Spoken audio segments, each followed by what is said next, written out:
You wake before the light. The air is still heavy, with the dampness that settles after midnight, the kind that clings to the fabric of your shirt and leaves a faint chill across your shoulders. You lie still for a moment, hearing the slow breathing of the tide in the distance.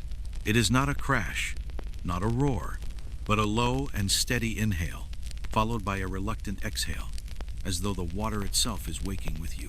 Somewhere in the dark, a rooster tries out its first uncertain call, breaking the night's quiet with a wavering note. You sit up, feeling the woven mat beneath you creak softly. Your feet find the ground and brush against a stray coil of twine left from yesterday's work. It is coarse against your skin, each fiber stiffened with old salt.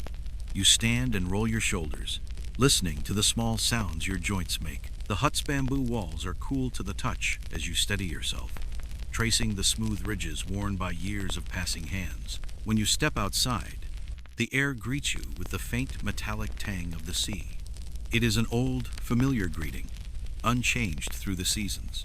The ground is soft underfoot, a mix of sand and soil pressed flat by countless mornings just like this one. You can see almost nothing in the dim light, but you know the path by heart. The moon, pale and low, offers only the faintest outline of the shoreline. Your hands carry the small bundle you prepared the night before, the shell needle, the cord twine wound neatly, and the folded mat you will sit on.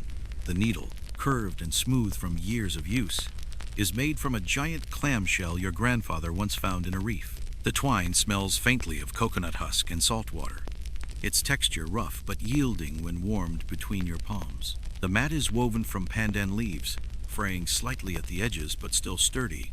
You walk toward the sound of the tide, the sand cool beneath your toes. Somewhere nearby, a dog stirs and lets out a short, indifferent bark before curling back into its place.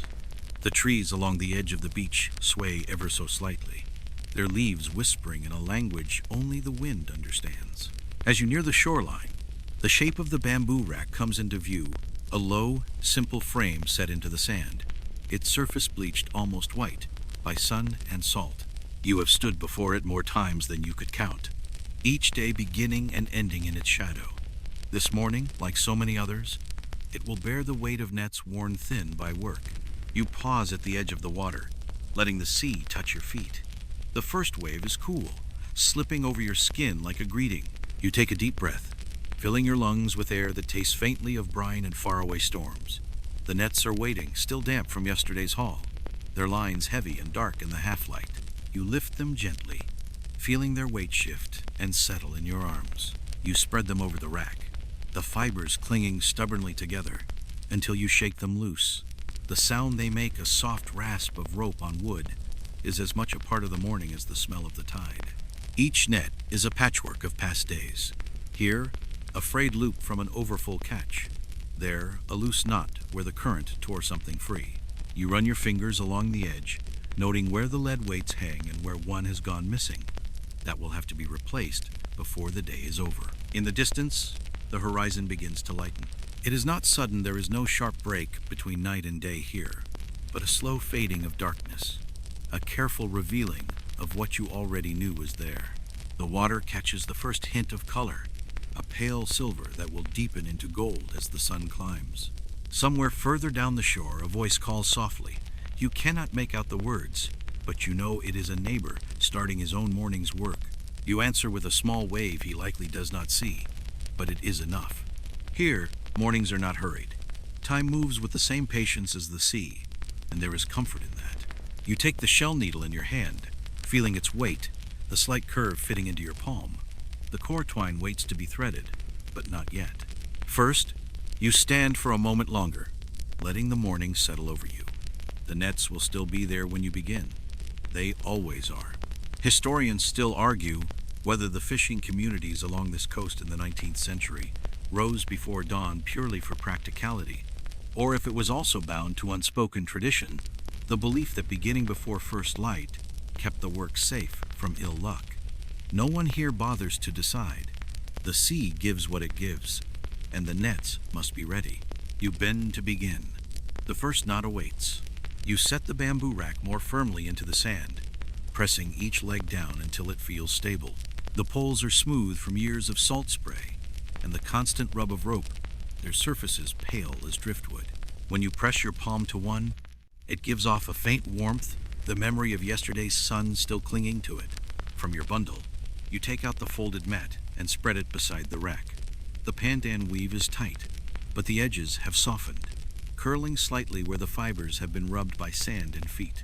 You sit cross-legged on it, letting the cool grains shift under your weight. Around you, the air is still heavy and quiet. The only sound, the slow lapping of water and the occasional creak of bamboo from another rack down the shore. The rack has been in your family for as long as you can remember.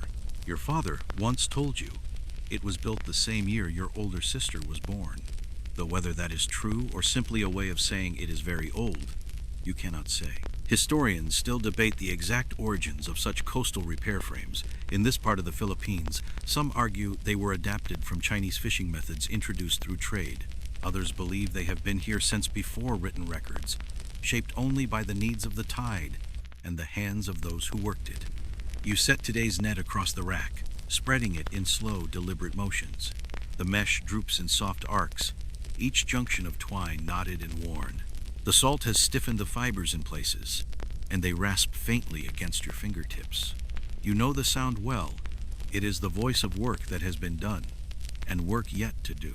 From the small woven pouch at your side, you draw out the coil of cord twine.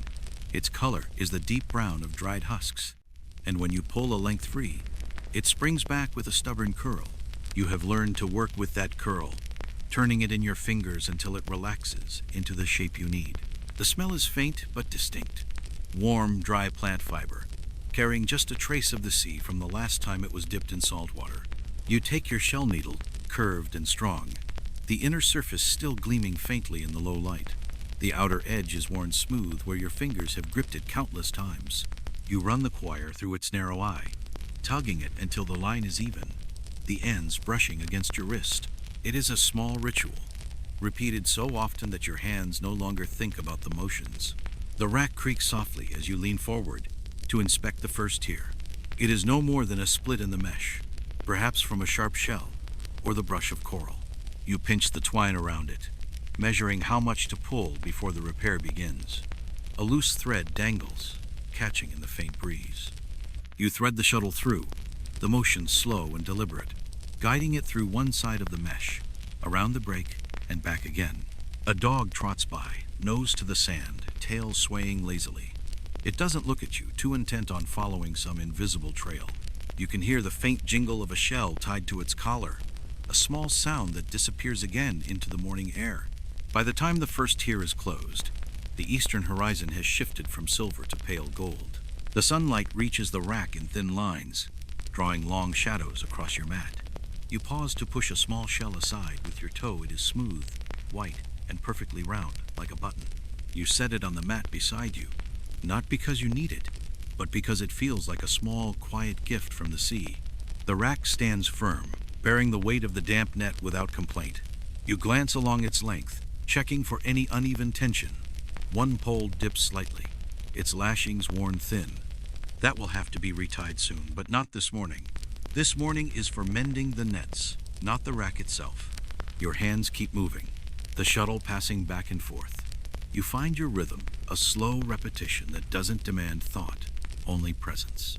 The work itself has not changed in generations.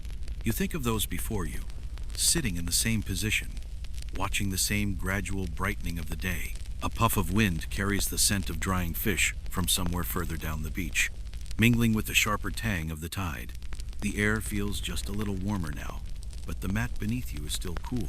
You adjust your legs, settling more deeply into your work. The rack creaks again as you shift the net for the next section.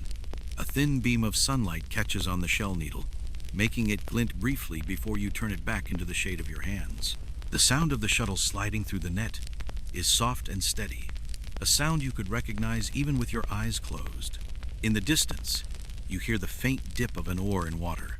Somewhere beyond the curve of the bay, a small boat is moving toward the shore. It is still too far to see clearly, but you know its arrival will mean new nets to tend and new stories to hear. For now, the rack is yours alone, and the morning still belongs to quiet. You slide the next section of the net toward you, letting the damp weight spill across your lap. The The mesh is tangled in several places, not from a tear, but from yesterday's hurried hauling in. The fibers have twisted around each other into stubborn little knots that resist your first attempt to loosen them. Untangling is slower work than mending. You have to coax each knot apart, pressing it gently between thumb and forefinger until the fibers give. Pull too hard and you'll tighten the snarl, making it worse. The shell needle rests beside you on the mat, waiting for its turn again. The sea is louder now, but still not urgent. The waves roll in with the patience of someone who knows there is no need to rush. You listen to that rhythm as you work, not matching it exactly, but letting it guide the pace of your hands. Somewhere, a pair of herons call to each other, their voices thin and echoing across the water. A torn float line emerges from the folds of net. It's only frayed at the very end, the cork still tied firmly, though its surface is rough and weathered. You remember the old man who once claimed he could read the history of a net just by looking at its floats. He would point to a chip in the cork and say, "This one scraped against the reef in the dry season 5 years ago." Whether he truly could, or whether it was a story he liked to tell, no one could be sure. Historians still argue whether such reading of fishing gear was an actual practice skill in 19th century Manila, or simply a habit of seasoned men inventing small fictions for their own amusement. You shift your position, folding one leg beneath you and stretching the other toward the sunlit sand. The light is warmer now, bringing out the faint reddish tones in the coir twine. Each strand catches the light differently, giving the impression of many colors where there is only one. A faint shuffle in the sand draws your eye. A crab, no bigger than your palm, is making its way sideways toward the edge of your mat.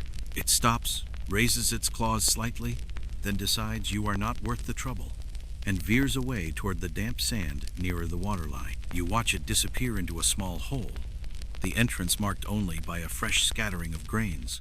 The knot you've been working on finally loosens, the strands falling free with a small sigh of movement. You smooth the mesh with your palm, feeling the pattern settle back into place. The shuttle returns to your hand, and you begin to mend where the mesh is thinned. The shell needle passes back and forth in slow arcs, the twine tightening with each pull. Down the beach, another fisherman sets his rack into the sand. His frame is taller than yours, the poles bound with newer lashings. He raises a hand in greeting, and you lift yours in return without pausing the shuttle. The gestures are simple, practiced acknowledgement without the need for words.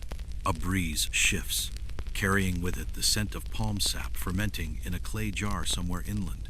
It mingles strangely with the salt air, sweet and sharp all at once. You let the smell sit in your mind for a moment before it passes, replaced again by the smell of the sea. The tangles grow less frequent as you work further along this section. Each knot released feels like a small clearing of the mind, the net and your thoughts both becoming simpler, less cluttered. You work without looking up for a while, the rack creaking quietly under the shifting weight. When you do look up, the sun has climbed higher, washing the water in pale gold. The shadows are shorter now, the morning losing its coolness. You adjust your mat, drawing it closer to the rack shadow, though it only buys you a little more comfort. You finish the last knot in this section and run your fingers along the repaired line, checking for evenness. The mesh feels smooth, no bumps or uneven pulls.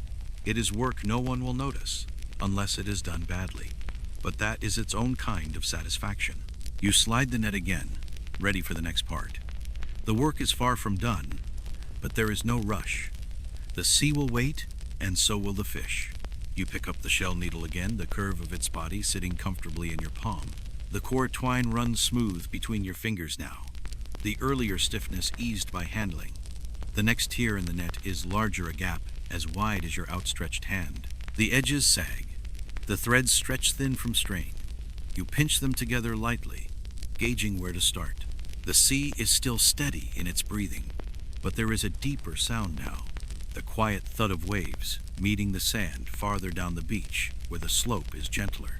Somewhere behind you, a faint wooden knock echoes, perhaps a neighbor's pestle striking a mortar, breaking shells for bait, or grinding dried fish into powder. You pass the needle through the first edge of the tier, catching the twine against your thumb as you pull it tight. The coir creaks faintly, a sound so soft it is almost imagined. You loop again, passing through the other edge, drawing them together one measured pull at a time. A group of children wander past, barefoot in the sand.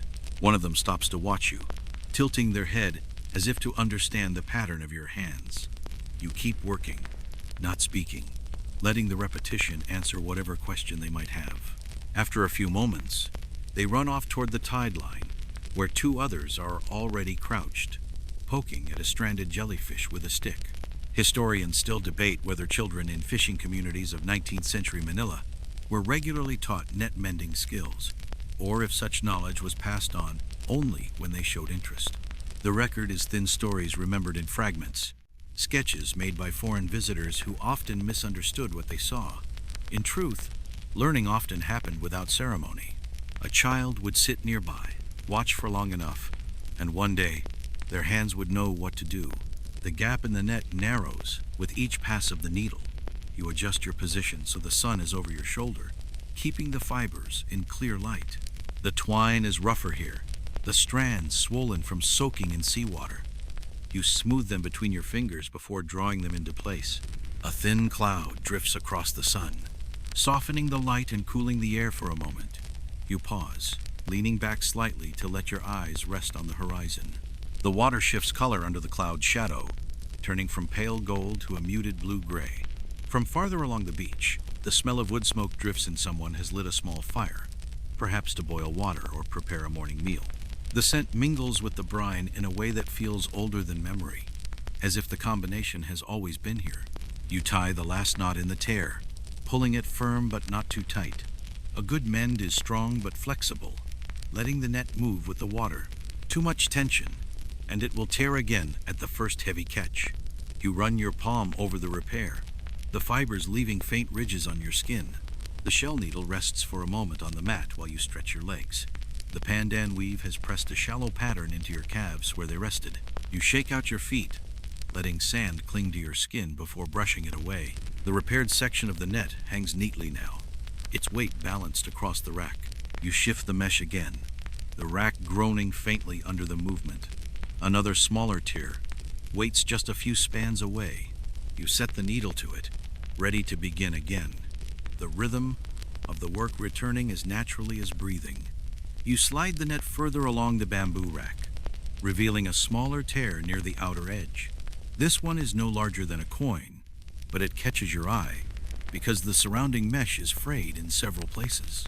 You run your thumb over the fibers and feel where the strands have thinned from rubbing against something sharp, maybe coral, maybe the edge of a boat's hull. You thread the core twine through the shell needle again, letting it drag lightly across your palm to smooth out any twists.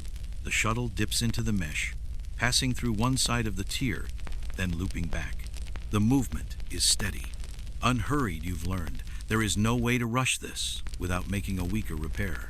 Somewhere behind you, the faint crunch of footsteps in dry sand approaches. A neighbor's voice murmurs a greeting as he passes, carrying a coil of rope over one shoulder.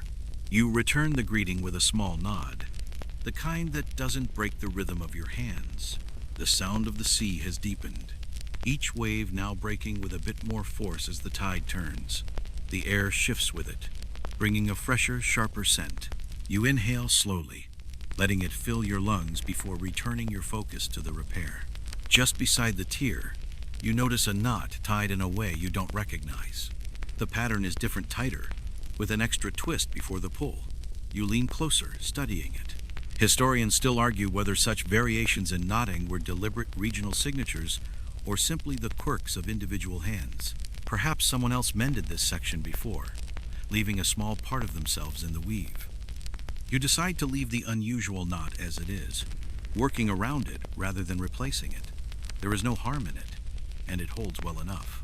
You think of the hands that tied it, the moment they paused to finish it off, and then moved on to the next hole. A light breeze carries the scent of drying squid from further down the beach. You know exactly who is responsible, the old woman who lays her baskets out early, before the sun gets too high. The smell is strong, almost sweet at first, but with a deep saltiness underneath. It mingles with the coconut scent of your twine, a pairing so familiar, you hardly notice it unless the wind changes. A small shell rolls against your mat with the breeze. It is chipped on one side, but the spiral is still perfect. You pick it up and set it near the edge of the rack, away from your work. The hole closes slowly under your hands, each pass of the needle drawing the edges together until the gap disappears into the pattern. You test it with a gentle tug, feeling the give and pull of the mesh. It holds. You set the needle down for a moment, resting your wrists on your knees. The morning has grown brighter now, the sun edging higher, and the sand around your mat is warm to the touch. You take a sip of water from a clay cup you brought along, the rim cool and rough against your lips. The repaired section hangs neatly, blending with the rest of the net. You shift the mesh again, revealing another stretch that will need your attention, and prepare to start the next slow cycle of mending. You glance down the beach and see your neighbors arriving, their figures outlined against the brightening sky. One by one, they settle along the shore, laying out their own mats and tools. Their movements are quiet and deliberate, familiar as the tides themselves. Each carries their own bundle of nets, some heavier than others, some more tattered. You offer a small nod as they come closer, the unspoken greeting of shared labor. Words are few in these mornings. The work itself is the language spoken best here. One neighbor begins to hum a low tune, barely audible, a steady rhythm that blends with the sea's murmur. Another cracks a smile when a stray breeze catches their scarf just so, fluttering like a gull's wings. Your hands find their place once more, picking up the twine and shell needle. The steady scrape of coir against bamboo and rope fills the space between murmurs and waves. Your fingers, calloused and sure, loop the shuttle through the fibers with practiced ease. The scent of salt and drying fish weaves through the air, a constant reminder of the day's purpose. Nearby, a basket leans against a bamboo pole, filled with drying squid. Its faint, pungent aroma drifts lazily toward you, mingling with the briny sea breeze. You catch yourself wincing slightly. The smell is strong, almost sharp, but it's a familiar scent, one tied to many mornings like this. Children's laughter rings out faintly as a group chases after crabs scuttling across the sand. Their bare feet kick up small clouds of dust and shells. They dart and tumble, their carefree play a contrast to the quiet work of the adults. You watch a moment, eyes softening before returning to the mesh. You reach a larger tier, the kind that requires patience and careful threading. The twine slips easily through the loops, the fibers catching just so. You remember an old tale your grandmother once told about a fisherman whose net was so well mended it never tore again. Whether true or simply a story passed down through time, it lingers in your mind like a blessing. Historians still argue whether such stories were common oral traditions among fishing communities or later romanticized accounts. The lines between fact and folklore blur easily here, much like the tide's edge between sand and sea. The sun rises steadily, casting a warm glow over the group. Shadows lengthen and shrink as the day unfolds quietly. You work in comfortable silence, the steady rhythm of mending nets drawing a calm around you. You glance down at the basket resting nearby, woven from thin strips of bamboo, filled with drying squid caught just yesterday. The pungent, salty scent drifts gently in the morning breeze, a sharp contrast to the softer smells of seaweed and wet sand around you. You remember how the old women of the village would carefully lay the squid out on bamboo racks, turning each piece with practiced hands to ensure even drying under the tropical sun. The smell is strong, almost overwhelming if you pause too long, but it is a smell that belongs to these shores, a scent of livelihood and patience. Occasionally, a breeze shifts the aroma, mixing it with the faintly sour tang of fermented palm wine from a nearby hut. You lean back on your hands for a moment, letting the scents settle in your mind like layers of a familiar story.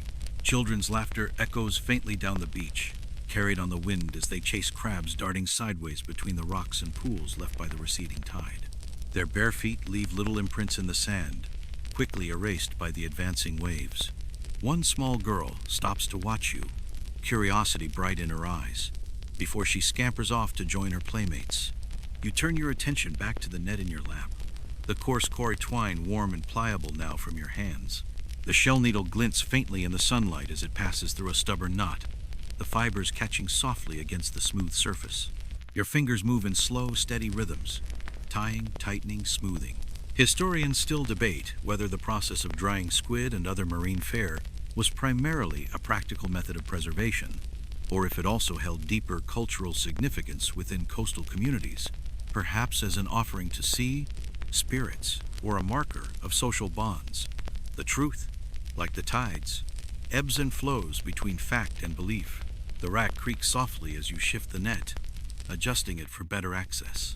The morning sun climbs higher, warming the sand beneath you and drying the faint dampness from the nets. You inhale deeply, the mingling scents grounding you in this slow, timeless moment. You glance toward the shoreline where children chase the small crabs that dart and scuttle between pools of seawater left by the retreating tide. Their bare feet kick up fine sprays of sand, tiny clouds that shimmer in the morning light. One child pauses, bending low to scoop up a crab, eyes bright with delight, before the creature skitters sideways and escapes into a nearby burrow. The children's laughter carries softly on the sea breeze, a light contrast to the steady scrape of your needle through the core twine. You watch the small dramas unfold quietly, remembering your own childhood days spent in similar pursuits, free from worry and full of discovery. A heron stands nearby, its slender legs planted firmly in the shallow water. It watches the children with calm eyes, waiting patiently for a chance to snatch a careless fish. The bird's feathers are a soft gray, ruffled gently by the wind, its long beak occasionally dipping into the water. You feel the sun climbing higher now, its warmth slowly chasing away the morning chill. The bamboo rack beneath the net creaks faintly as you adjust your position, settling your knees more firmly on the woven mat. The smell of salt and drying fish mingles with the earthiness of the pandan leaves, their fibers soft and cool against your skin. Your hands move with practiced ease, looping twine through the net's fine mesh. A small tear near the center draws your attention, a jagged gap where the weave is loosened. You pinch the edges gently, pulling them together in careful rhythm, closing the whole stitch by stitch. Historians still debate whether coastal communities taught children formal net mending skills, or if learning happened informally through observation and participation. The sparse records suggest a blend of both, with knowledge passed down quietly through daily life rather than formal instruction. A sudden breeze brings the faint scent of roasted coconut from a nearby hut. You breathe it in slowly, the smell rich and comforting. The children's laughter fades slightly as they tire and wander back toward their homes, leaving the beach quieter once more. You settle back into your work, the sun now fully illuminating the shore. The net repairs continue, each stitch a small step toward readiness for the next day's fishing. The rhythm of your hands and the gentle sounds around you ease your mind, grounding you in this peaceful morning ritual. You come upon a tear the size of your hand, a jagged gap torn by yesterday's haul. The edges sag, threads loose and frayed, as if pleading to be stitched back together. You hold the net up to the sunlight, examining the gap from all sides. The fibers catch the light unevenly, some darker where wetness still lingers, others bleached by sun and salt. Your fingers move slowly, tracing the perimeter of the hole. You loop the coarse core twine around the broken strands, weaving the shuttle carefully through the mesh. The shell needle slides smoothly, its polished curve catching the sun and glinting softly. Each stitch pulls the edges nearer until the gap closes, little by little.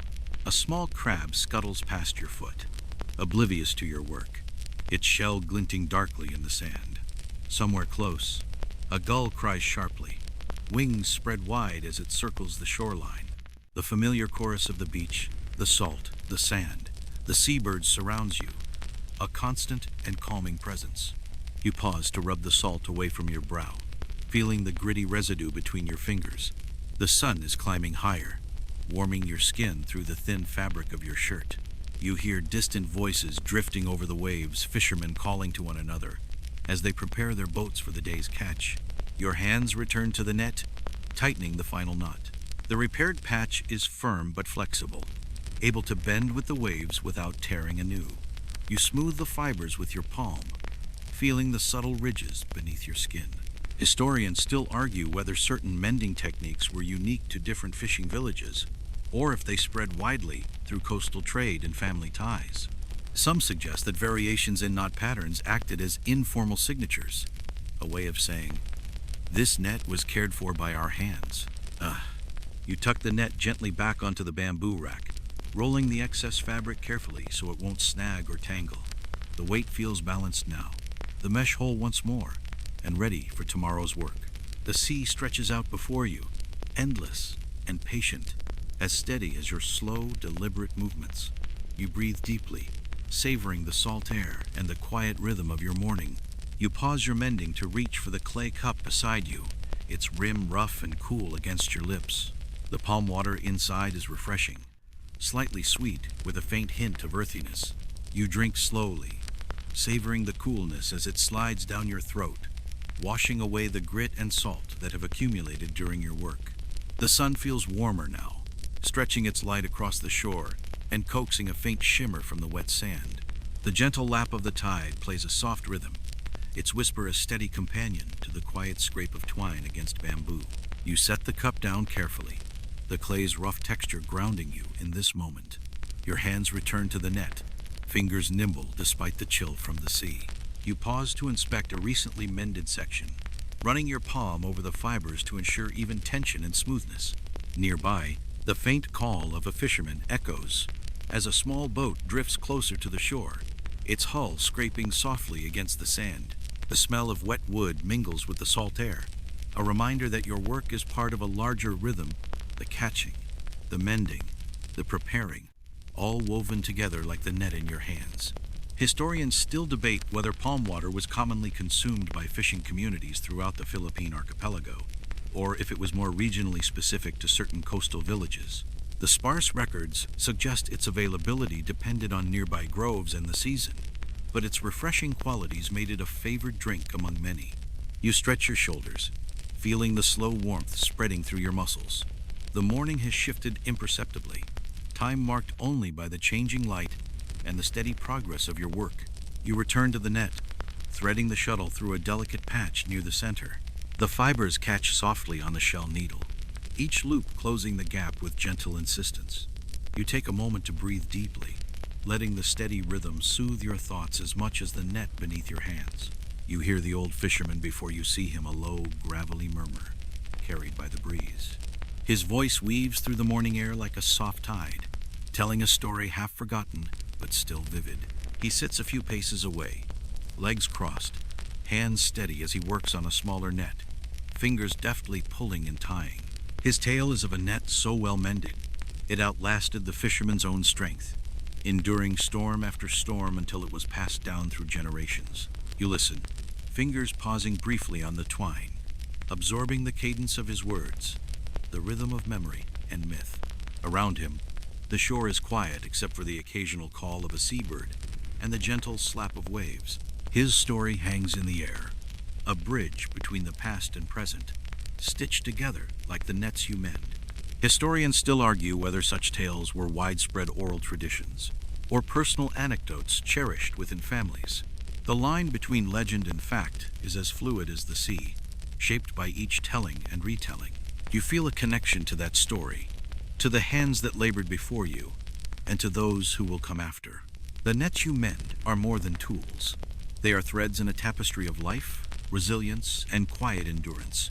The old man's voice fades as he finishes his story, but the sense of time folding back on itself lingers. You return your attention to the net before you, weaving stitches that carry not just thread, but the weight of generations. You shift your attention to the lead weights dangling along the net's edge, their shapes uneven but purposeful. Each weight is wrapped tightly in thin strips of rattan, worn smooth by the constant pull of water and time. You run your fingers along the row, checking each one for cracks or looseness. One weight is missing, a gap in the chain where stone once balanced the net. You pick up a smooth pebble nearby, cool and rounded by the sea's endless caress, and tie it firmly in place with fresh coir twine. The weight feels solid in your hand, promising stability in the water. The sun climbs higher, sending shafts of light that flicker through palm fronds and cast dappled shadows on the sand. A gentle breeze stirs, carrying the faint scent of seaweed and distant cooking fires. Historians still debate whether these lead weights were locally made or traded from other coastal communities. Some suggest that variations in size and shape reflected differences in fishing styles or sea conditions, while others argue for cultural preferences passed down through generations. You pause to wipe sweat from your brow, the grit of salt and sand mixed with the faint taste of the sea on your lips. Your hands return quickly to the net, pulling the fibers tight around the newly placed weight, securing it as if it were part of the family. The rack creaks softly under the shifting tension of the net, the bamboo poles steady but alive with the memory of countless mornings like this one. The day moves slowly, marked only by the steady progress of mending and the rhythms of the shore. You breathe deeply, the salt air filling your lungs, and prepare to move on to the next section of your quiet, enduring work. A sudden breeze sweeps in from the bay, stirring the salt spray into the air and catching your hair with a cool, damp touch. The mist settles softly on your skin, leaving a faint taste of the sea. You blink against the fine droplets, watching them shimmer briefly in the sunlight before fading away. The bamboo rack creaks gently as you shift the net to a new section, the fibers catching the breeze like a sail. The smell of salt and wet rope fills your nostrils, grounding you in the moment. Somewhere beyond the trees, the distant clatter of a fishing boat being readied rises and falls with the rhythm of the water. You tuck a loose strand of core back into place, fingers steady despite the sudden chill. The tide is rising, and with it comes a sense of urgency, though the work remains slow and deliberate. You have learned that rushing only leads to mistakes that cost more time in the end. Historians still argue whether fishermen of this era timed their repairs strictly around tidal cycles, or if they followed more traditional rhythms set by the sun and seasons. The evidence is fragmentary, but the sea's pull is undeniable in all accounts. You glance up to see a heron taking flight, wings wide and graceful against the sky. The bird's shadow passes over the rack, fleeting and light. You watch it go, then return to the net, your hands moving in practiced loops. The salt spray dries quickly in the morning sun, leaving a faint crust on your skin and clothes. You welcome the roughness, a reminder of the life lived close to the water's edge. The sea is patient, but you know your work must be ready to meet it. The sun rises higher, casting your shadow long and soft across the bamboo rack. It stretches and shifts as you move, a quiet companion to your steady hands. The light warms the sand around you, drying the dampness left by the morning tide, and bringing out subtle golden hues in the fibers of the net. You adjust your position, shifting your knees on the woven mat. The pandan leaves cool beneath your skin despite the growing heat. The gentle creak of the rack under the net's weight blends with the distant call of a seabird, a familiar soundtrack to your work. You inspect the net's surface carefully, fingers tracing the pattern of knots and loops. A few strands have begun to loosen, their fibers frayed by the tug and pull of waves. You thread the shell needle, ready to strengthen these spots before they become tears. Nearby, the faint scent of roasted coconut drifts on the breeze, mingling with the salty air and the earthy aroma of wet pandan. The world feels still and slow, each moment unfolding naturally without haste. Historians still debate the origins of the pandan mats used here, whether they were solely practical objects or also held symbolic meaning within coastal communities. Some suggest that the weaving patterns were passed down as stories, encoded in the rhythms of the fibers. You pull the twine through the mesh, closing gaps with quiet precision. The sun climbs steadily, and your shadow shortens, folding itself beneath you, like a gentle reminder of time's passage. Each stitch brings the net closer to readiness, a patchwork of care and endurance woven through the day's gentle labor. You reach the float line, where corks are tied along the net's top edge to keep it buoyant in the water. Each cork is worn and weathered, some stained dark by years of salt and sun, others cracked or chipped at the edges. You run your fingers over them carefully, testing their firmness. One float bears the unmistakable signs of being gnawed at tiny teeth marks scattered across its surface, likely the work of curious crabs or perhaps a small rodent seeking shelter. You consider whether to replace it, but decide to leave it for now, trusting it will hold until the next repair session. The sunlight warms the corks, making their rough texture slightly more pliable under your touch. You remember stories passed down about the importance of the float line, how a net without proper buoyancy was useless. No matter how well mended, it was the difference between a good catch and a wasted effort. Historians still argue whether the corks were locally harvested or traded from other regions, with some suggesting that certain types of cork were considered superior and thus prized commodities in coastal markets. You adjust the twine, securing each cork, tightening knots where needed. The scent of the sea deepens as a gentle breeze stirs the air, carrying with it the distant laughter of children playing along the shore.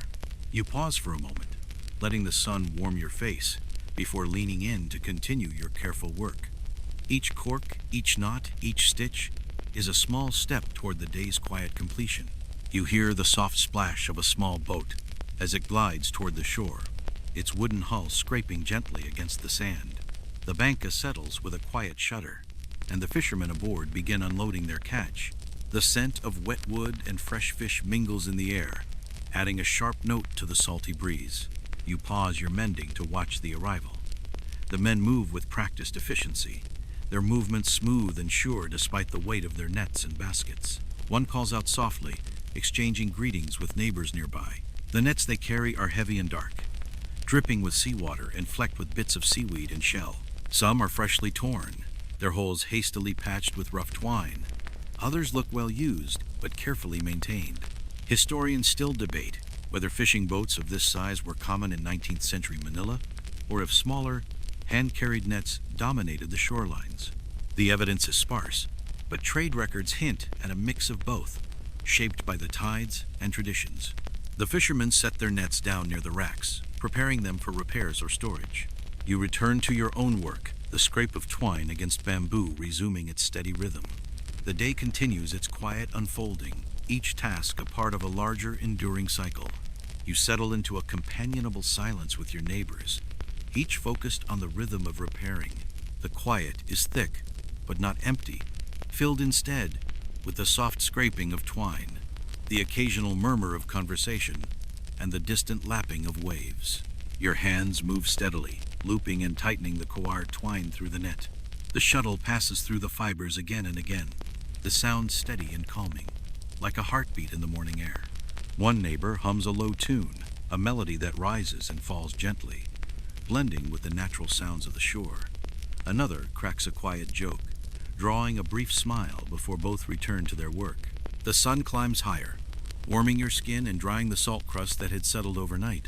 The scent of drying fish mingles with the fresh sea breeze, a scent you have come to associate with this slow morning ritual. Historians still debate the role of such communal work in these fishing villages, whether it was purely practical or also a social event, strengthening ties and passing knowledge between generations. Either way, the shared silence and steady hands speak volumes. You breathe deeply, letting the calm settle over you as your fingers continue their slow, precise dance. The net grows whole again, one stitch at a time, carried by the rhythm of many hands working side by side. Above you, the sky is alive with movement. A small flock of gulls circles lazily, their wings catching the sunlight in bright flashes. Farther out, a heron glides low over the water, its shadow briefly skimming the surface before it lands on a sandbar. The birds seem patient, as if they understand that the mending of nets will eventually lead to scraps for them to steal. You glance upward now and then, tracking their slow spirals while your hands continue to work. The net lies heavy in your lap, damp in places where the sun has yet to reach. You shift it slightly on the bamboo rack so the breeze can pass through, carrying away the lingering saltwater smell. A lone feather drifts down from the sky, turning gently in the air before landing just beside your mat. You pick it up, its softness a stark contrast to the coarse twine in your hands. Without thinking, you tuck it into the folds of your basket, as if it might be useful later, or simply worth keeping. Historians still argue whether the presence of so many seabirds was considered a good omen for fishing days ahead, or a nuisance to be driven away. Some old journals describe fishermen feeding them intentionally, while others record efforts to scare them off with shouting or clapping boards. You knot the twine with deliberate care, making sure the repaired mesh has the same give as the rest of the net. The shadow of a gull passes over your hands, and you glance up to see it swoop low toward the waterline, landing near where a fisherman tips out a basket of small bait fish. The air is warm now, the sunlight stronger. You breathe in the mingled scents of salt, bamboo, and the faint, sharp tang of fish, feeling the morning settle into its unhurried pace. You draw the heavier belly of the net toward you, where the mesh gathers into a dense, soft mound. This is where the strain sits, where yesterday's haul pressed hard and left its memory in stretched knots and thinning cord. You slide your knees farther onto the mat, the pandan weave imprinting its faint pattern on your skin. The sand beneath is warm now, but your calves still register the earlier cool, a lingering chill that keeps your movement steady rather than hurried. The bamboo rack answers with a small creak as the weight shifts. The sound is familiar as your own breath. You place a small sliver of bamboo, the simple gauge you carved seasons ago, across the mesh to measure the spacing. It is smooth and slightly bowed, stained by oils from your hands. You set it, lift it, set it again, comparing the squares you've mended to those still waiting. A neat net fishes better. That is the sort of wisdom no one bothers to argue. You thread the shell needle and begin in the middle, not at the edge, as you were taught. Join the heart first, then let the strength travel outward. The center yields slowly, like a stubborn knot in a shoulder. You make your first loop, then your second, the coir twine rasping just enough to remind you it is there. When you pull, the fibers answer with a soft groan and then relax into place. You find a rhythm and keep it under, over, twist, draw, neither fighting the line nor letting it wander. The repetitions lengthen time, stretch it thin until there is only cord, knot, breath. You could call it focus. You could also call it getting through the day. A tiny spray of sand taps your ankle. You glance down to catch a sand flea mid-hop, then another, busily rearranging the beach in increments no one else will notice. The sea adds its steady whisper. Somewhere behind you, a paddle knocks wood another bank a-turning in the shallows. The smells layer gently. Salt, drying squid, a faint thread of smoke from a cook fire, and the coconut trace on your palms from rubbing the twine smooth. You would miss these scents if they were gone, though you would never say so out loud. Your bamboo gauge tells you what your fingers already knew. The central panel has stretched half a finger width too wide. You compensate by tightening one loop in every four, drawing the grid back to itself without letting it pucker. It is slow work and not especially noble. There are no stories about the hero who rescued a mesh from mild inconsistency. Still, the net listens, and that is enough. A cork float rolls against your wrist. You steady it, noting the fine line of a crack that was not there yesterday. You turn it with your thumb. It will last another few trips if the water stays kind. Historians still argue whether floats here were always cork or sometimes carved of lighter local woods, traded and swapped with whatever the season offered. Written records mention both without saying how often or where. The net does not contribute to the debate. It simply waits for you to decide when soon becomes now. You shift your knees again and lean in. The mat sighs. To keep the mesh even, you pinch two squares, lift and ease the knot between them, with the tip of the shell needle just enough slack to borrow from one place and pay another. It is like moving water with a bowl, possible if you do not get greedy. The needle flashes once in the sun and then is dull again. The nacre-worn mat where your fingers have polished it for years. The core line has roughened since dawn. You flatten its fibers with a damp thumb so it will lie quiet against the old cord. You pause to rub your knuckles. There is a tiny scar near the base of your ring finger from a day when a hook caught you more than the fish. You flex the joint. It answers with a familiar click. For a moment you remember your grandmother tapping your hands with her own gauge when you rushed a knot. Slow is neat, she said, and neat is faster than fixing it twice. A mainstream fact if ever there was one. In 19th century, Manila and the towns that fed it, mending and fishing rested on hands trained by kin knowledge, braided through households as tightly as any line. A quirk drifts up with the memory, the habit some elders had of breathing a little warmth across a stubborn knot, or pressing it to the inside of a wrist before the final pull, as if inviting the fiber to behave. You catch yourself doing it now, without ceremony. Whether it helps or only feels like help is its own small mystery, and you are not inclined to test it by stopping. The knot settles obediently. You allow yourself the smallest private satisfaction. You check the center again with the gauge. Better. The grid reads truer. The diamonds closer to twins than cousins. You add a reinforcing hitch where the strain will gather next time a quiet insurance. No one will notice until the day the net does not fail. Historians still argue whether the names used for these hitches in old lists, half remembered by travelers and clerks, match the knots actually tied on these shores. The papers write one thing, the hands often do another. You prefer the hands. A breeze arrives from the mouth of the bay, cooler than the air that has been lounging over the sand. It lifts the edge of your mat and slides beneath your shirt with a touch like a wet leaf. The rack answers with another thin groan. You angle the net to let the wind pass through, and the twine dries a shade lighter before your eyes. Dry cord is honest. It tells you how tight you have pulled. Wet cord flatters the knotter and lies about strength. You prefer to be told the truth now rather than at sea. You resume, under, over, twist, draw. A square closes. Another follows it. You test the give with 2 fingers and a modest tug.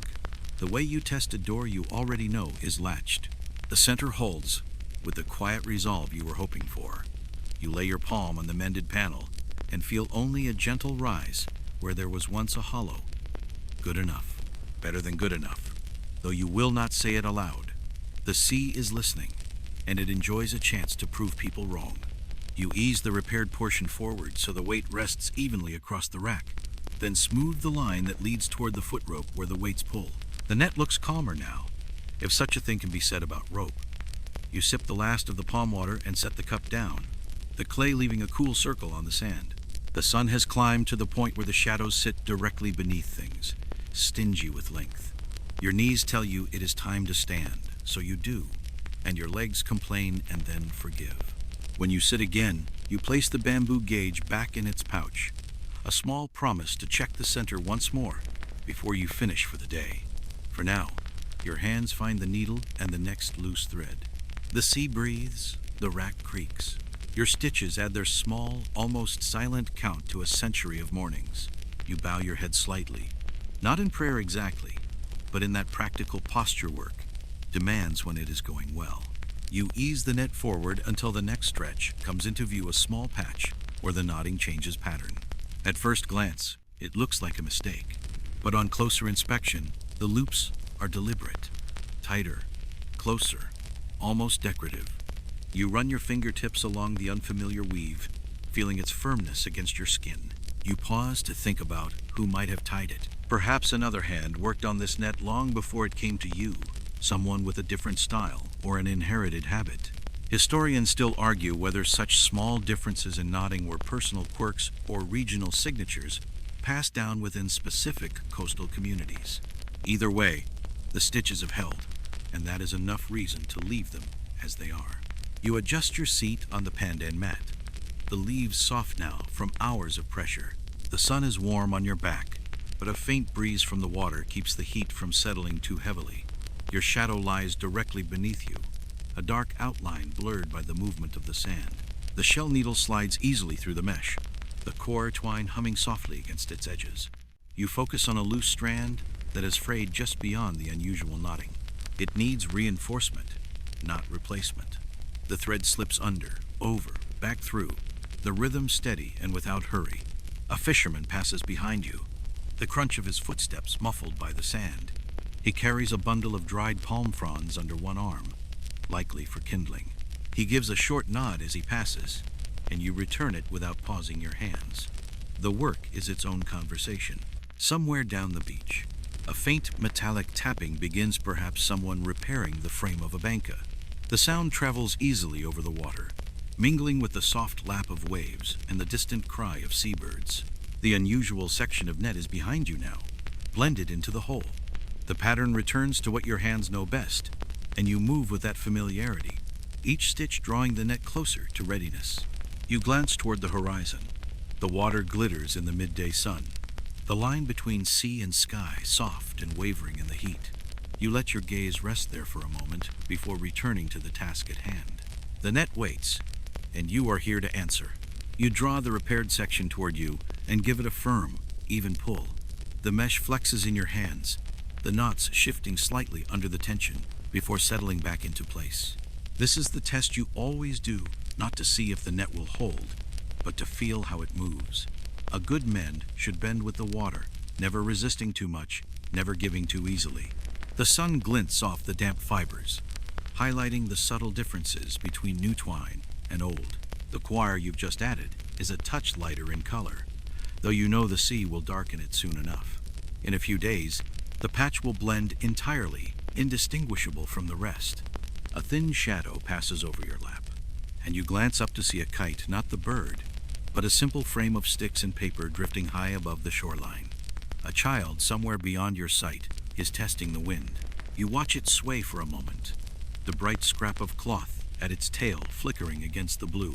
Historians still debate whether fishing communities considered net mending a skill reserved for seasoned workers or a task shared among everyone in the household. Some accounts describe men and women mending side by side, while others suggest it was often the work of those who stayed ashore. The truth likely shifted with the needs of the day. You run your palm across the repaired panel, feeling for unevenness. Satisfied, you smooth the net back over the bamboo rack. The frame gives its usual soft creak under the weight, a sound you hardly notice anymore. A light breeze brings with it the scent of the open sea, fresher and cooler than the still air of the beach. You take a long breath, letting it settle in your chest before returning to the work in front of you. The next repair is smaller, just a few loose loops to retie, but you approach it with the same steady care. The tide is on its way in now. The distant ripple of small waves grows louder, and the wet sand at the water's edge gleams in the sunlight. You glance up briefly, then back to your hands, the rhythm of the shuttle anchoring you in the slow patience of the day.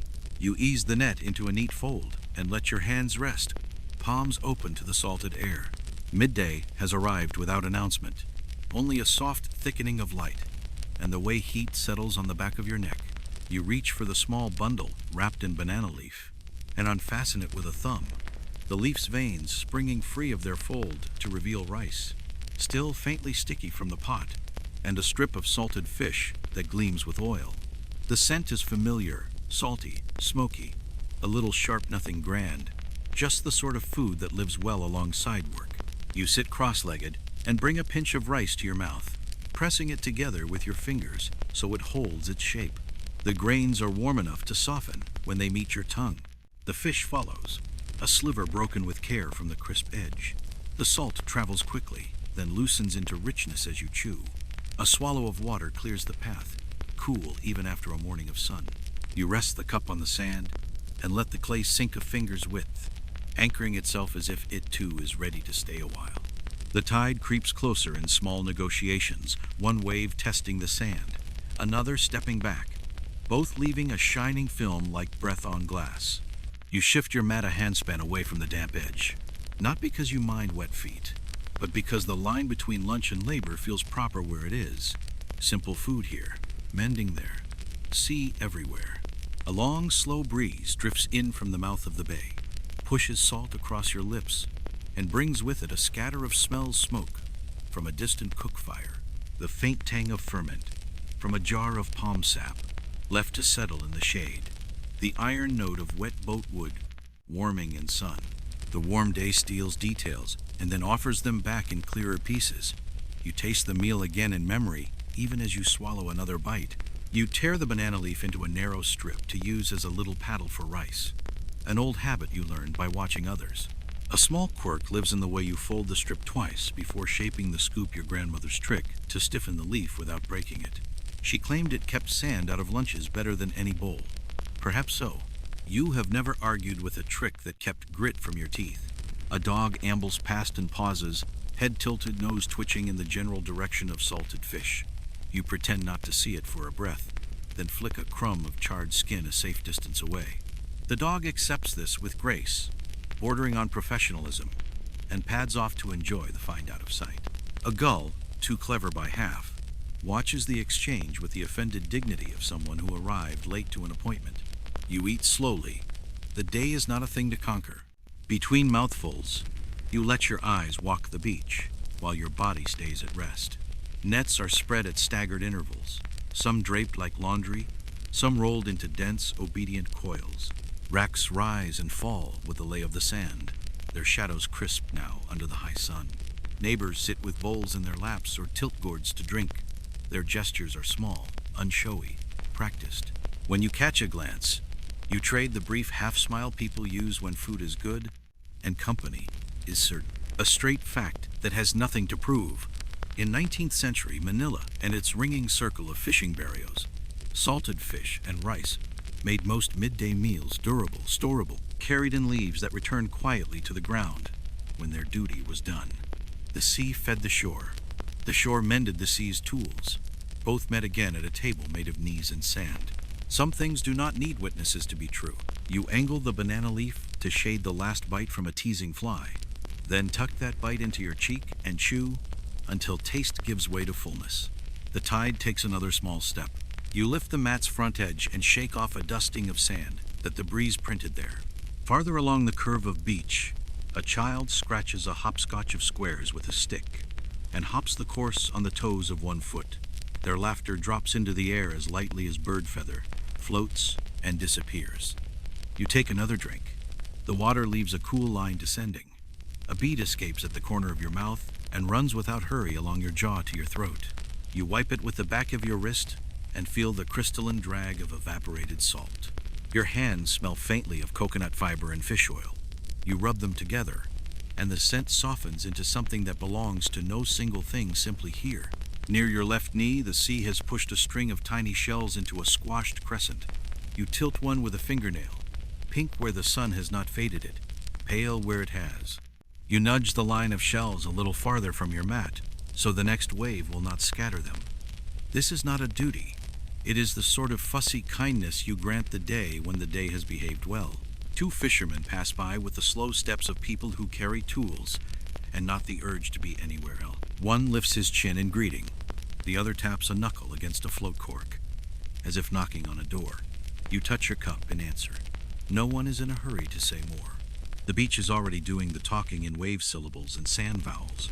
Historians still argue whether midday breaks like this were strictly timed to tides or simply fell where bodies needed them, whether people ate when the sea permitted or when the stomach insisted. Records hint in both directions, and the truth likely adjusted itself from season to season, from work crew to household. What is certain is what sits in your hand: rice, fish, leaf, a moment of shade where the brim of your hat angles between you and the heat. The rest is commentary that never tasted your lunch. You fold the banana leaf closed over a last pinch of rice, no good to waste it, and press it onto the sand for the dog who will circle back. A second kindness paid in advance. You tap the cup twice to dislodge grains clinging to the clay, then set it beside the rack's leg.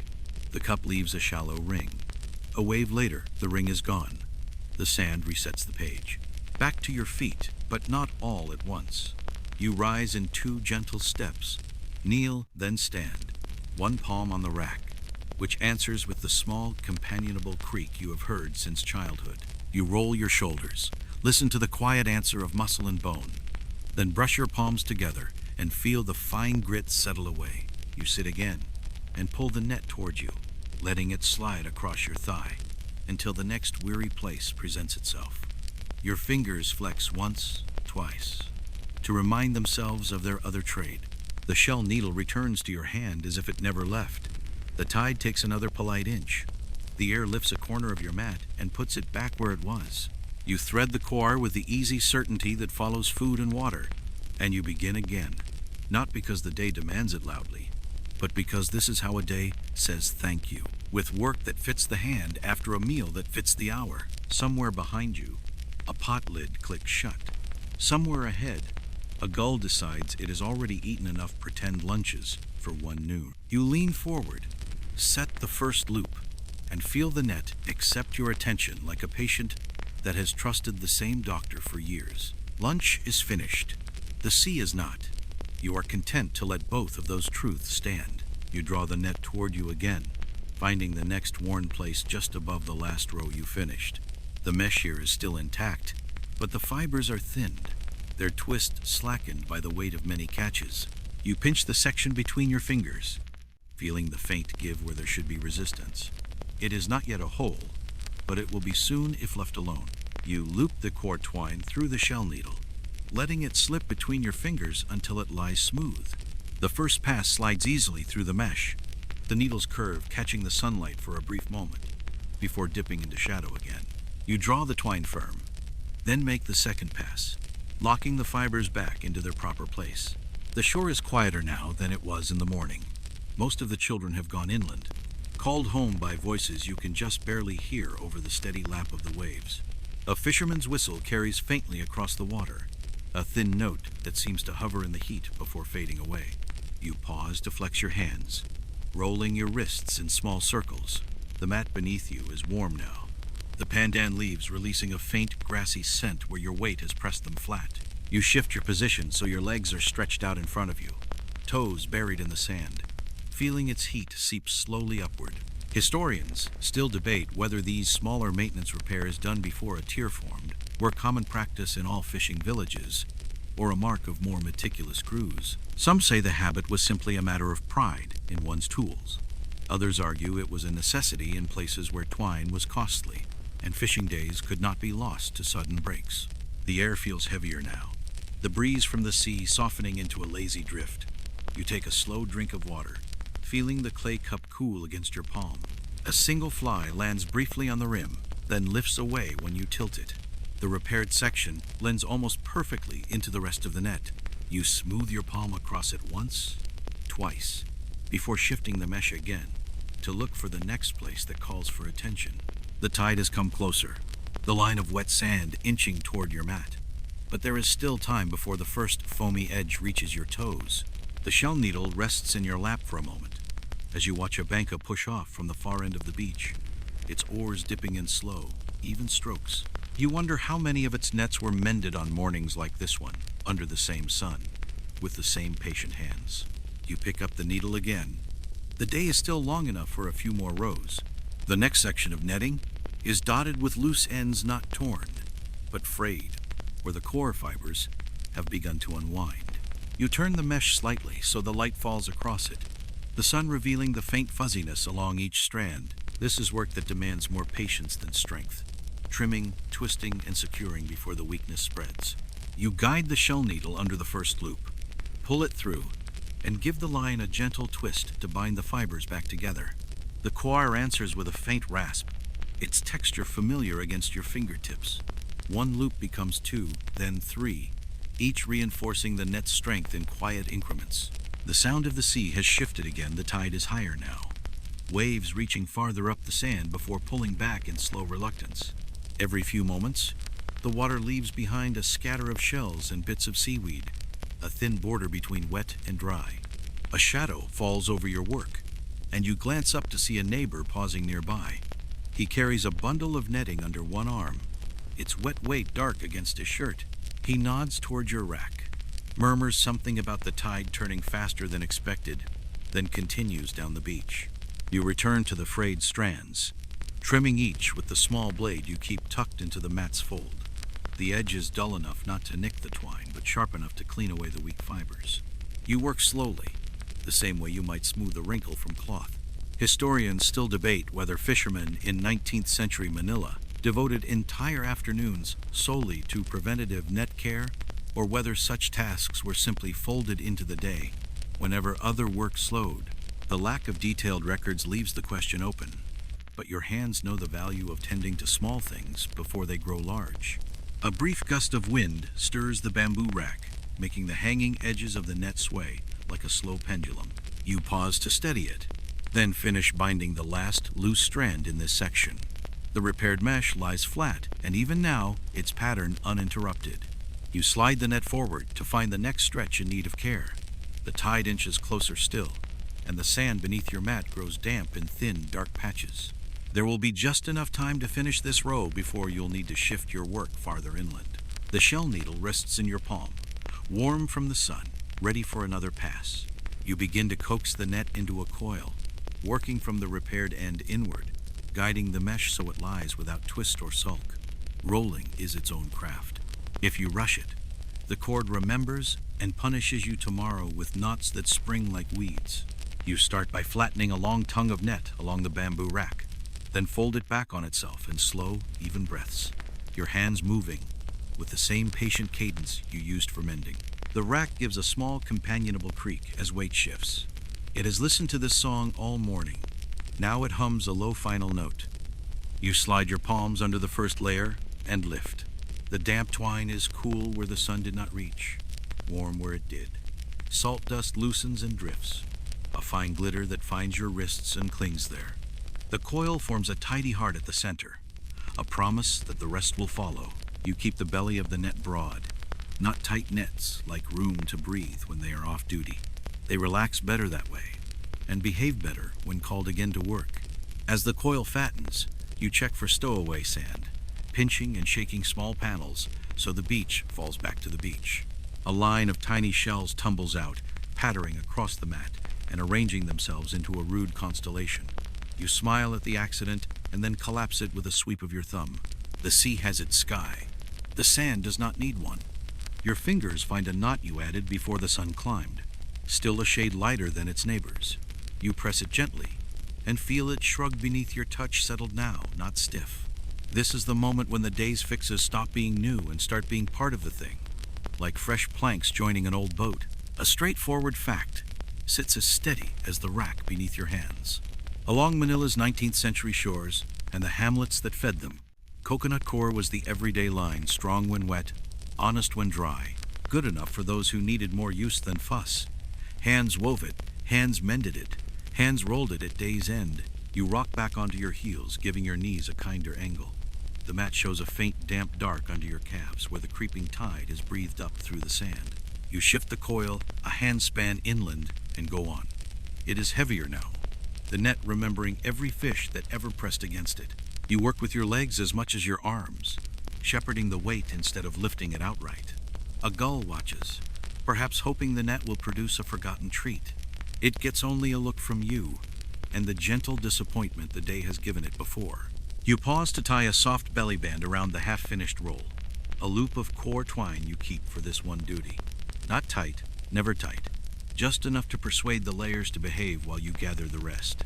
You sweep the remaining loose skirt of net toward the coil in wide arcs, then lay the edges down and smooth them with your palm, like settling a blanket over a sleeping child who will insist they were not tired. Near the outer fold, your thumb brushes a little knot of red thread worked into a corner. You did not place it there. Someone else did, years ago. A quirk or a charm, both are possible. Some hands tie a bright thread, or tuck a sliver of fish bone, or a carved seed into a hidden loop, not for strength, but for a wordless bargain. Keep luck inside, keep holes outside. You leave it be.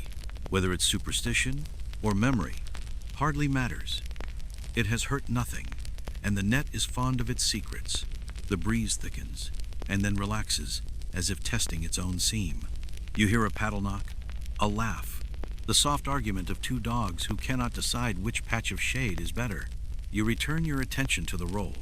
The last long tongue of mesh needs a twist to lie flat one half turn, and then a lay.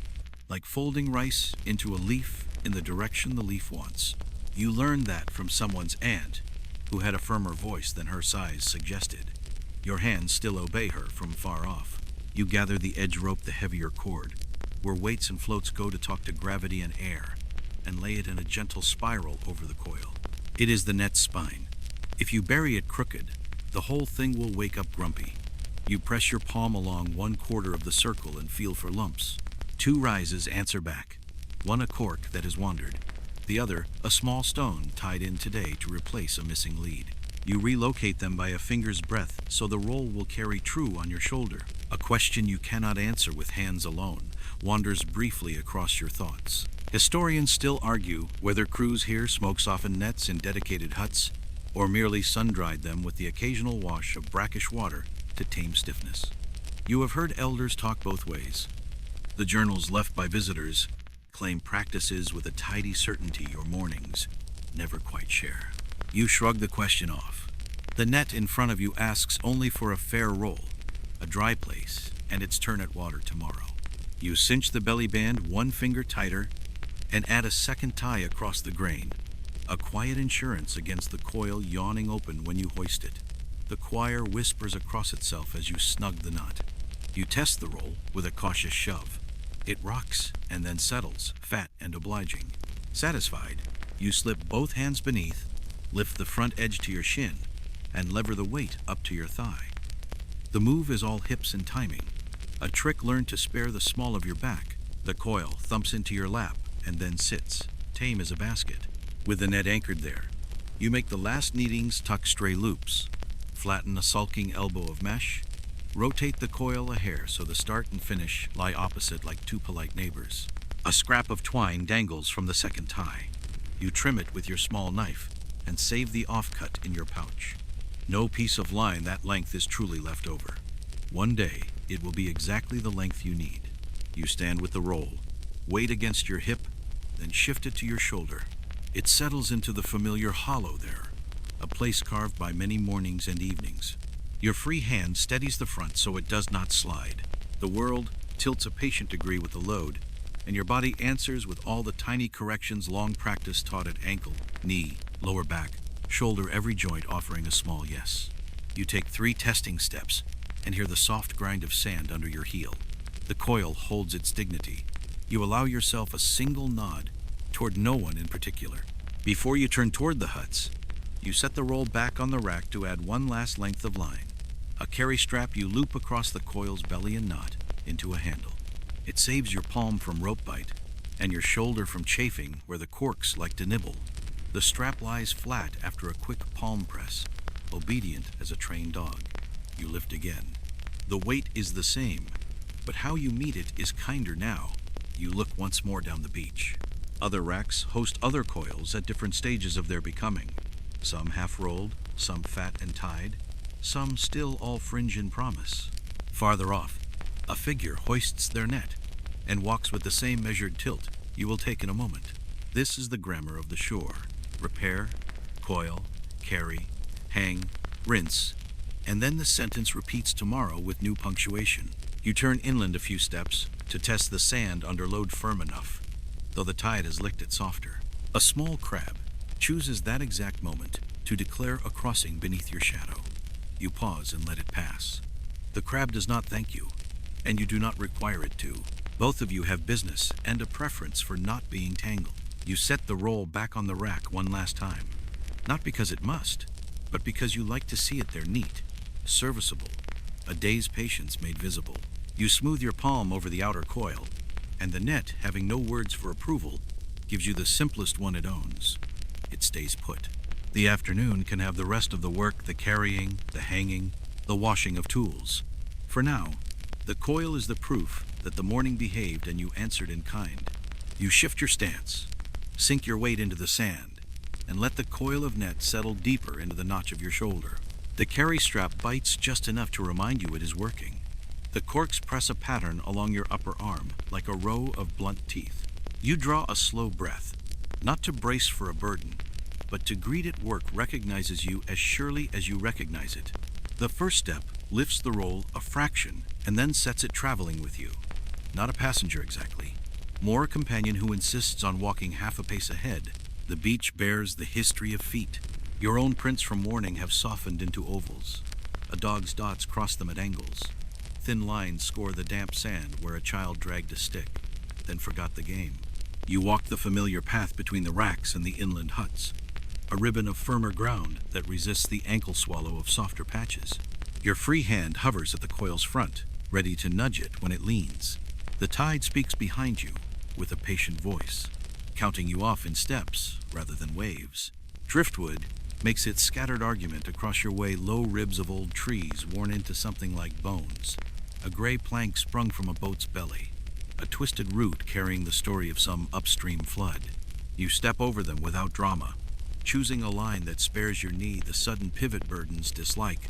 A cluster of shells glitters to your left, cockles in pale fans, a broken conch with a rose-pink throat, a line of tiny cowries arranged like buttons.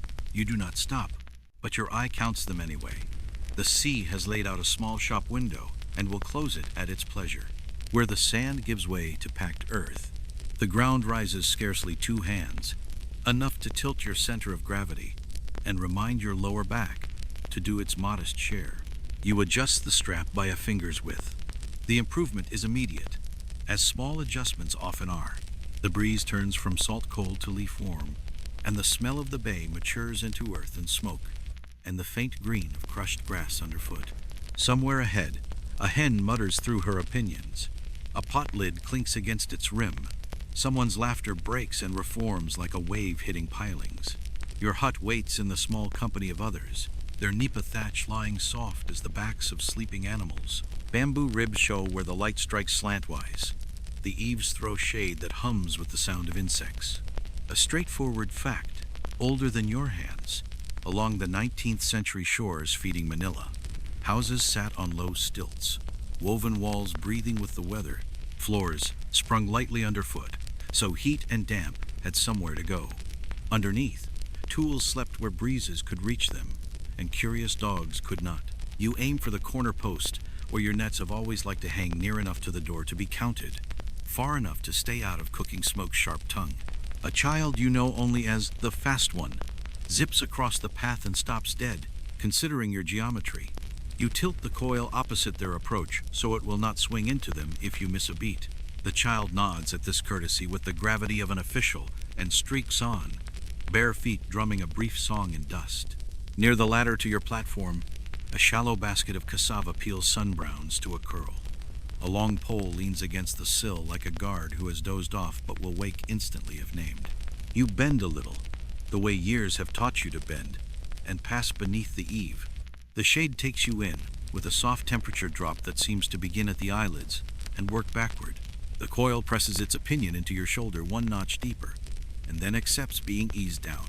You squat, not a collapse, but a careful folding, and let the roll slide down your arm to your hands, then to the floor, then to rest against the post. Bamboo planks register the weight with a hushed drum. The post gives nothing away except the satisfaction of having something proper to hold. You reach for the hanging line that lives coiled like a sleeping snake on the wall. Its loop fits your palm exactly. You do not remember when that happened, only that it did. You pass the line around the coil's middle and up to the beam. Then work the knot you favor, for a load that must stay but also come down without argument. The twine murmurs across wood. Fibers seat. The net rises the width of your hand, then another, until its bottom clears the floor by 2 fingers. Widths enough for air, not enough for curious creatures to nest. You give the knot the customary scolding tug, not because it misbehaves, but because knots tend to keep better manners when addressed directly. A small quirk waits in the next habit. You rub your thumb along the coil's outer edge clockwise, a circle and a half. Someone's grandfather once said nets hang calmer that way, the same direction the sun makes the shadows move under the eaves. Perhaps not. Perhaps yes. The gesture costs nothing and returns a small private ascent in your chest, so you keep it. Nearby, a sliver of red thread older than some of your neighbor's peaks from the fold, where you saw it earlier. You do not tuck it away. Let the net keep its tooth to worry for luck. Light slips into the hut in rows, thin as reeds, where the woven walls let day through. Dust dances in the bright lines, performing for no one and everyone. You lean one shoulder into the post and let the moment settle. The coil hangs with its own confidence now, heavier than a promise, but lighter than doubt. Outside, a rooster corrects another rooster. A pot lid agrees to be still. The bay resumes its count in 5s. You cross to the corner, where spare lines sleep in a plated basket. Core loops, a grommet or 2 carved from coconut shell, a handful of spare corks tools that never advertise themselves, but arrive exactly when asked. You set aside a cork, with a hairline fracture for later reshaping. Then choose a sound one, and turn it in your fingers, feeling its lightness measure itself against your thumb. Historians still argue whether floats here were always cork, or sometimes carved from balsa-like woods traded in, or collected from far rivers. Ledgers list both. Mouths remember both. Hands tie whatever is at hand. The records prefer answers. Mornings like yours prefer options. You step back to look at the hanging net, the way a carver looks at a figure half out of wood squint. Shift head, ignore the self, and see the thing. The edges lie plumb, the belly relaxes. The carry strap hangs free, ready to be a carry strap again and not a noose for some unsuspecting toe. You take the strap off and coil it separately on a peg, because nets like to wake in order. Another small kindness, another future minute saved. Your throat reminds you of water, and you oblige it. The cup's rim is rough, where a chip healed into smoothness over time. Coolness goes down and carries with it a faint tannin from the clay. You pause with the cup in your hand, hearing a fly recite the perimeter of the room, then losing interest, when it finds nothing to recommend. The hut smells of split bamboo, warm dust, and the ghost of smoked fish cooked 3 days ago. To someone else, it might all blur into home. To you, it is a map, each scent a street that leads to a task you have done before and will do again. On another day, you might drag a mat out and pull a second net down for evening's company. Today's sun leans toward later, and the list says tools first. A practical certainty threads the afternoon. In places like this, nets were kept off the ground when possible, their lives lengthened by shade and air more than by any prayer. You have seen prayers do good things, and shade do reliable things. The uncertainty that scholars put in neat sentences, how many households lifted, how many left nets to dry flat, whether one barrio swore by smoke while another swore it softened knots. Too much stays a live question under your roof. Your answer, as always, is the next small care you can actually give. You press your palm to the coil a last time, not to test, not to bless, simply to register that it is there. The net answers in the only way nets do, by existing in the shape you asked it to take. You lift your hand, and the day's work rests in the air without you, humming a little with its own weight. Outside, the breeze riffles the thatch. A slant of light shifts higher on the wall. The heat unwinds one more notch. You step back into the doorway and let the bay's breath find you again. Between shore and hut, your footprints from this return journey already blur at the edges. You could sweep them out of habit, but the evening will do it for you. Your shoulder remembers the coil with a dull throb that is not complaint, just a note. The rest of the afternoon waits. The washing of tools in the tide, the tidying of twine, the small inventories that keep tomorrow from inventing surprise. You duck under the eave and descend the ladder, each rung a note in a song your feet know. Behind you, the net hangs in the shade, a quiet moon not yet risen, patient as rope, obedient as gravity, proud in the modest way only good work allows. You head back toward the water with empty hands and the certain knowledge that they will not stay empty long. The afternoon light lies low enough now to turn the shade under the huts into long, cool pools. You make your way back toward the shore with the slow, deliberate pace of someone whose work is not finished, but no longer in a hurry. Your hands are empty, save for the shell needle and the small coil of leftover twine you have tucked neatly into your palm. These too will be tended to before the day is done. The sand near the water's edge is firmer now, the tide having smoothed it into a pale, compacted sheet. Your bare feet press shallow marks into it that will vanish with the next gentle wave. The air has shifted, less bright, more layered, carrying with it the deeper scent of the evening tide and the faint mineral tang of wet shells. You stop where the shallow ripples lap the shore, kneeling so the water can reach your tools. The shell needle catches the last gold of the sun as you dip it into the sea. The salt clinging to it dissolves instantly, and you run your thumb along its curve, feeling for any burrs or rough edges. A few passes with your nail smooth them away, the same way you might sharpen a blade, only softer. The twine coil you unloop slowly, letting the water loosen any stiffness. The fibers darken and swell slightly, taking on the same supple texture they had before the morning's work. You wind it again, tighter this time, so it will dry in an even cord rather than curling into mischief. Historians still debate whether fishermen in 19th century Manila rinsed their tools in seawater or freshwater at day's end. Some argue that salt preserved the fibers against mildew. Others claim it shortened their life. Here, there is no debate. Fresh water is scarce, and the sea is what you have. You set the rinsed needle and twine onto a flat rock to dry, their shadows stretching thin and long in the fading light.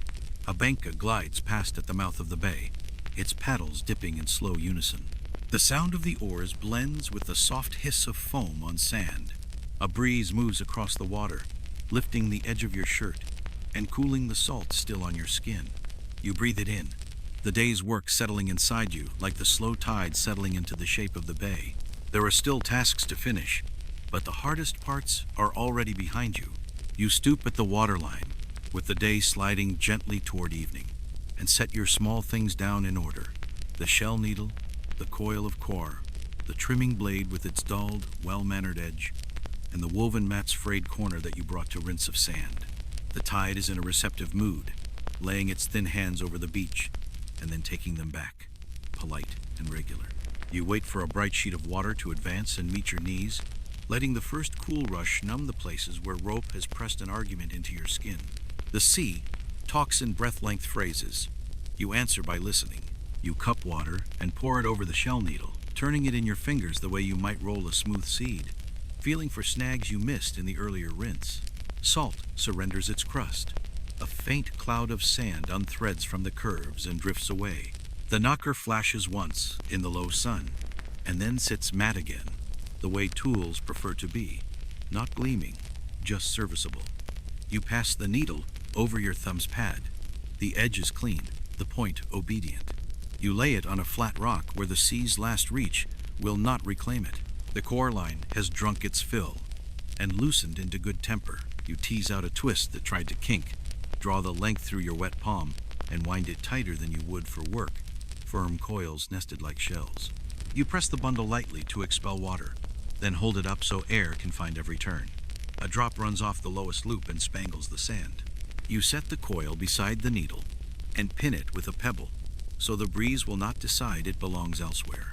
Your small blade gets the same attention, though it is more form than function now, a safety more than a slicer. You rub the bead of rust from the spine with sand and rinse it again.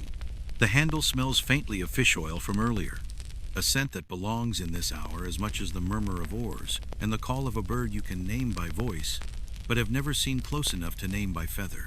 You fold the blade into itself and let it rest with the other things. A quiet little company drying under the long light. You rinse your hands last, palm, backs, in between, the way your grandmother taught you for reasons she never argued. Because the day will cling otherwise, she said, and she was right. The water carries away the slick of oil and the soft grit of ground shell until only salt remains, and the scent that is neither net nor fish nor plant, but all three and the shore besides.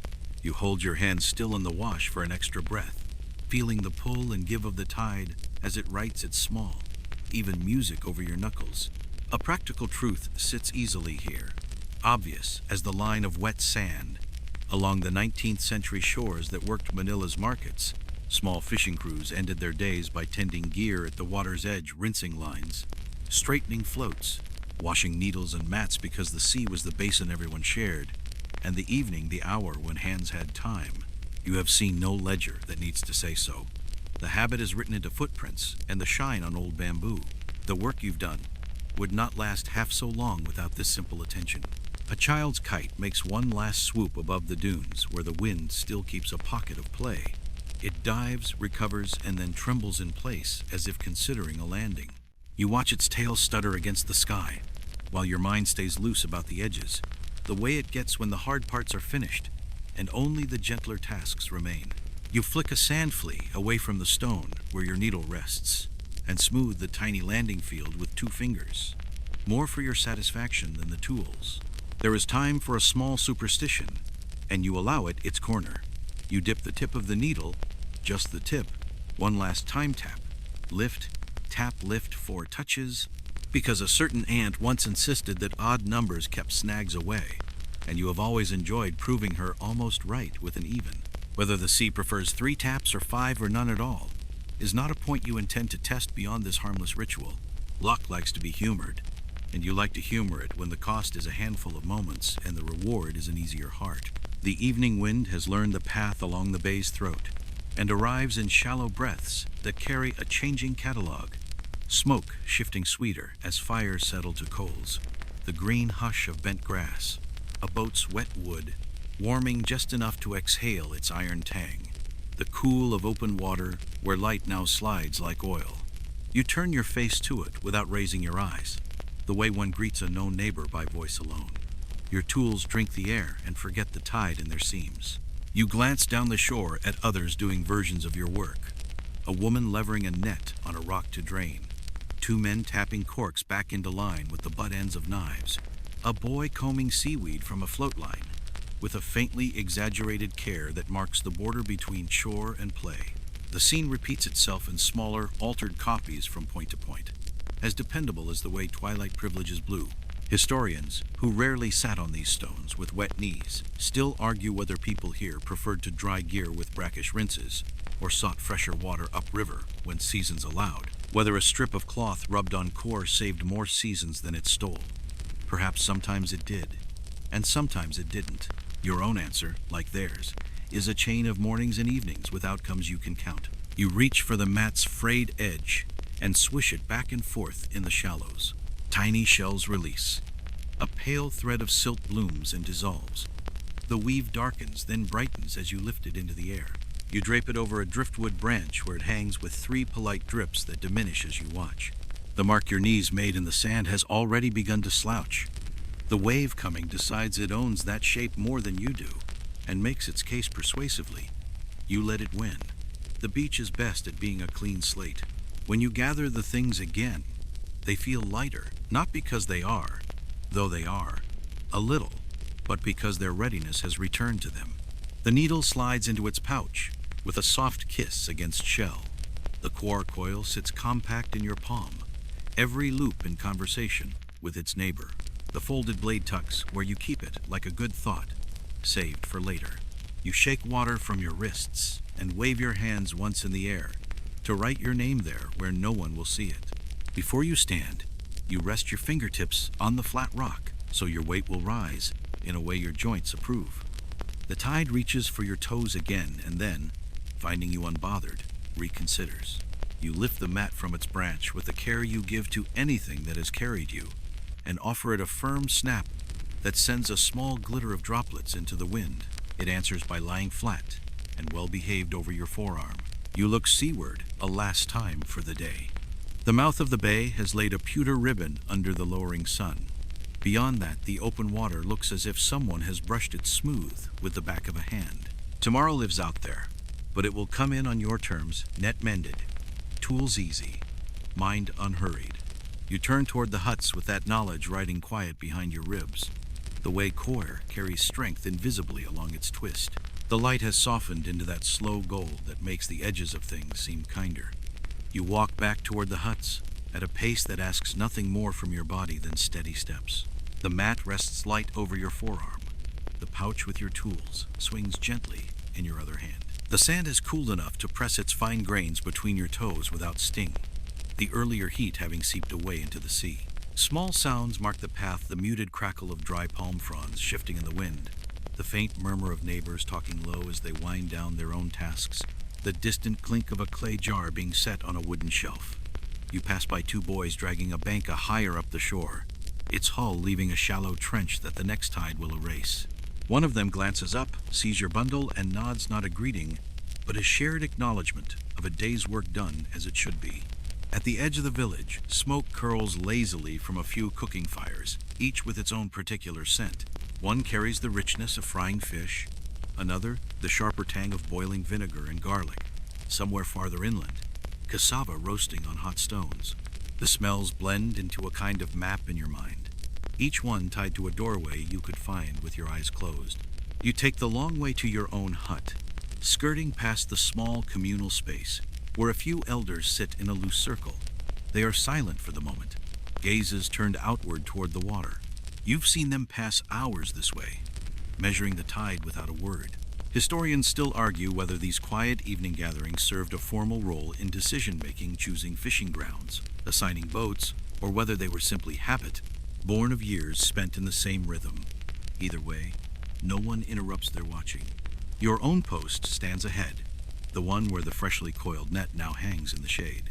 You step onto the bamboo floor, the boards giving their familiar spring under your weight. The mat goes into its corner to dry the rest of the way. The pouch finds its place beside the spare floats, and you take a moment just to look at the net, still and patient on its line. Outside, the last of the sun slides behind the line of palms, throwing the beach into a half-light, where outlines are softer and colors fold into one another. The sound of the bay is calmer now, the waves smaller, each one placing its edge on the sand, like a careful hand on a sleeping shoulder. You sit on the hut step with your legs stretched out, letting the air cool you in slow degrees. The evening doesn't rush.